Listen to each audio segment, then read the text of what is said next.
Hello guys! In this video, I'll show you how to turn on ghost mode on Instagram. First, open the Instagram app on your phone. Make sure you're already logged into your account. Now, look at the bottom of the screen and tap on your profile picture. Next, tap on the three lines in the upper right corner. That's the menu button. Scroll down and find the section called How Others Can Interact with You.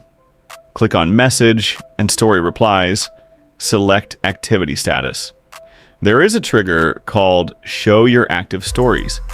Just turn it off to enable ghost mode in Instagram, and people won't see your activity. And that's it. If you find this video helpful, don't forget to give it a thumbs up and leave a comment. Thank you so much for watching this video.